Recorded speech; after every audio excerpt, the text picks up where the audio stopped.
Well, you and I promised a little bit of comedy before the end, and to be clear, this wasn't supposed to be comedy, but reading this out loud last night, I laughed. Yeah. Like, I laughed out loud. I was reading it while I had woke up during the night to see that you had texted me this. I checked it out, and I had to stifle my laughter so I didn't wake up my wife. But yeah, it was just it was man, it was hard not to laugh in a sad way. Yeah, right. If any of you have, or if none of you have heard about this, there was a show that went on October 10th, 1999 called Heroes of Wrestling from the Casino Magic Hotel and Casino in Bay St. Louis, Mississippi, which I didn't even know that was a place. I'm reading all this off of Wikipedia, by the way. So now it's educational as well. Right, I know. The event was meant to be the first in a series of pay-per-views that would feature popular wrestling stars from the 1980s and early 1990s.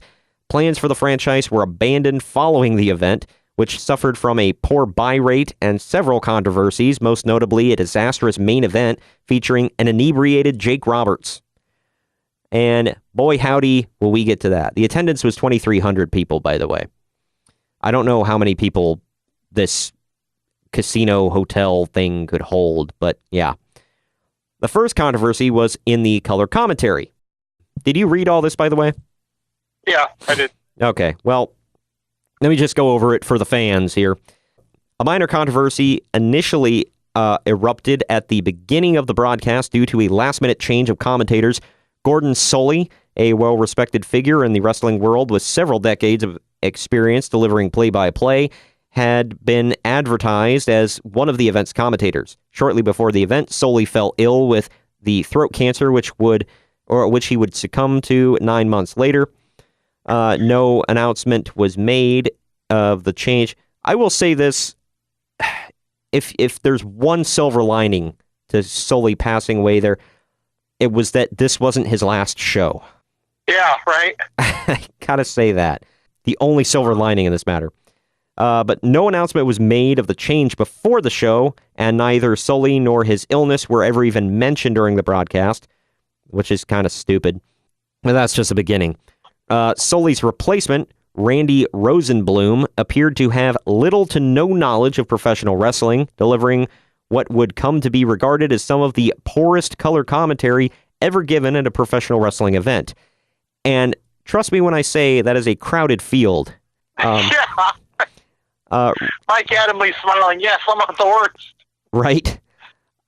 Rosenblum repeatedly made mistakes during the broadcast, such as misidentifying wrestlers' countries of origin and having to repeatedly be corrected on basic wrestling terminology by his broadcast partners Dutch Mantel and Captain Lou Albano.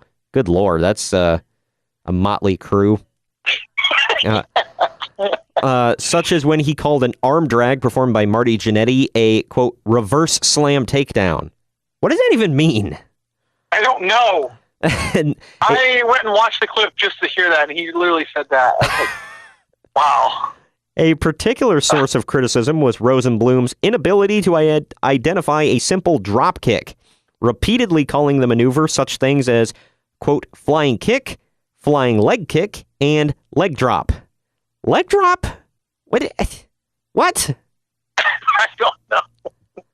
Oh, man. Yeah. I don't... Okay. Well, this last part, it's sad/funny, and it's... I guess we can look back and laugh at it a little bit now because Jake the Snake is okay and doing well. He kicked out of his problems, if you will. But yeah, the show is nominally remembered for its conclusion, originally slated to be a double main event pitting Jake Roberts against Jim Neidhart and King Kong Bundy against Yokozuna. Real quick, those are two amazing matches. Yeah, I know, right? Jake Roberts and who? And just who, like said, Jake Roberts and Neidhart, that should be our main event, yes. Yeah, and then King Kong Bundy versus Yokozuna. I can kind of see that one, maybe, but no. Roberts' problems with drug and alcohol addiction had been well publicized in the preceding years. and his booking in the main event was meant to capitalize on his resurgence in popularity he had enjoyed as a result of his attempts at sobriety. Roberts' return to the ring was meant to be the high point of the evening. Oh, Lord. And the match responsible for generating the most publicity. However, Roberts suffered a relapse prior to the show. Yeah, you can say. And consumed a significant amount of alcohol before arriving. Prior to his match with Neidhart, Roberts had been scheduled to cut a promo in which he would taunt Neidhart. Due to his level of intoxication, Roberts' promo instead consisted of a slurred, incoherent rant consisting largely of wordplay based on the event's casino setting. And we all know that, spinning wheels and whatever go really well with Jake Roberts. One particular segment of the rant would go viral after it was posted on WrestleCrap. He said, quote, "You don't want to play cards with me because I'll cheat, okay? I cheat. You want to play 21? I've got 22. You want to play blackjack? I've got 2 of those too. You want to play aces and eights, baby? I've got too many of those too." What does that even mean? Maybe if you need another drink, I don't know. Maybe. Get him another Jim Beam. After the interview, Roberts... A cheap bottle of Thunderbird, like he had. Oh, my. Back some of that. Good Lord. No, I'm not going to repeat the whole line, but yeah.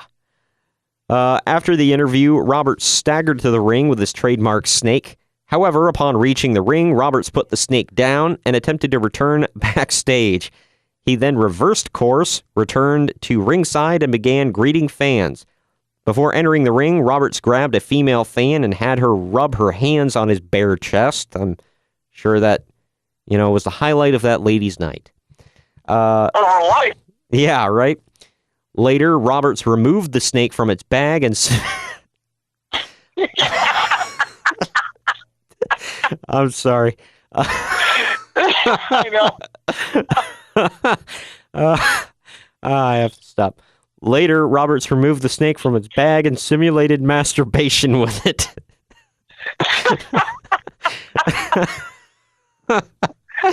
Oh, man. The events... they put it so professionally in this article.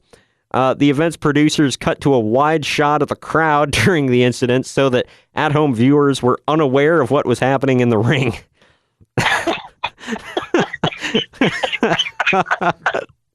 I just want to see the looks on the faces of the crowd. Oh, man. That's something else. Roberts eventually collapsed in the middle of the ring with a snake draped over his body. The prone Roberts then began to attempt to kiss the snake. Apparently that was his date for the night. In an effort to salvage the match, promoter Bill Stone decided on the fly to combine the main events into one tag team event. That's a good call. And he sent Bundy to team with Neidhart and Yokozuna to team with Roberts. Stone then went to ringside himself to consult with the wrestlers. Bundy pinned Roberts by hitting him with a splash after Roberts had staggered and fallen around the ring several times, despite Roberts not even being the legal man in the ring. Yokozuna and Stone attempted to salvage the event again, and Roberts' reputation by trying to goad Roberts into attacking Stone, making his behavior appear scripted. Roberts was too inebriated to even realize what was happening and remained oblivious to Yokozuna and Stone's attacks. Yokozuna then hit a Samoan drop on Stone to make the entire series of events appear scripted. While Yokozuna attacked Stone, Roberts began to disrobe in the middle of the ring, and the producers cut the feed immediately thereafter. Oh, man. That was the second part where I started laughing. I'm just imagining, Yokozuna's hitting a Samoa drop on somebody while Jake the Snake is getting naked in the middle of the ring. It's a freak show, man. Oh, man. And this was, that was obviously the worst part of the night. But, yeah, listen to some of this other stuff that happened in the night. Wrestling Observer's Dave Meltzer giving an absolute 0 to the tag team match featuring Luke Williams and Butch Miller facing Nikolai Volkov and the Iron Sheik. Man, that must have been a barn burner. Yeah, she can barely move. Meltzer's colleague, Brian Alvarez of Figure 4 Weekly, has repeatedly referred to this match as the worst he has ever seen and rated it, quote, minus more stars than there are even in the universe. Ouch. Yeah. Another match on the card that proved problematic was the singles contest between former Horseman Tully Blanchard and Stan Lane of Midnight Express fame. While most professional wrestling matches are scripted, the men appeared visibly unaware of the intended outcome of the match, resulting in several false climaxes. That sounds like my honeymoon night. Never mind. Anyway. Wow. Prom night flashback. Right. But anyway, several false climaxes to the fight as each man attempted to, quote, win. Blanchard kicked out of what was supposed to be a finishing maneuver by Lane, who began celebrating his, quote, victory after realizing that the fight was still going on. Later, Lane failed to kick out of what was not intended to be a finishing pinfall until after the referee had stopped the match. Oh, man. Who booked this show? What did I say his name was? Dan Stone, I think? Or something Stone? Yeah, that guy. Bunch of kids in a backyard could put on a better show than this. Right? Oh, man. Bill Stone. My bad. Bill Stone. There you go. I'm sorry. I just keep going back to later. Roberts removed the snake from its bag and simulated masturbation with it. Oh, man. And then the final line of, and I think I sent you this line too on Messenger. While Yokozuna attacked Stone, Roberts began to disrobe in the middle of the ring when producers cut the feed immediately after. Oh my gosh. Yeah, so I'm not going to be looking this one up on YouTube. The whole show is up on there, by the way. Oh, I'm sure it is. Heroes of Wrestling. It's worth talking about. It's hilarious. I'm sorry.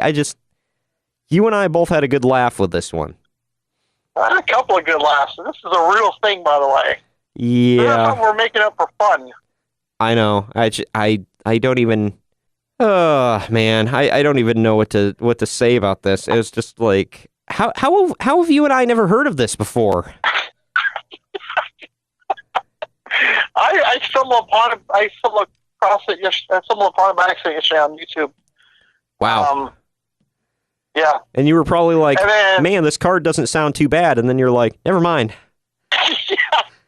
Well, it was a promo. It was a part of it. And then I read some comments, and someone put the whole show in the link. Like, this is like the most brutal thing you've ever seen. And then I skimmed through it. I'm like, oh my God. Oh man. That's sad. Suddenly, SummerSlam 95 doesn't look so bad, huh? Ah, gosh. Yeah. That was like a 5-star event compared to this. Yeah, right? Hell, I would rather watch December to Dismember. Ooh, that's saying something. Yeah, there you go.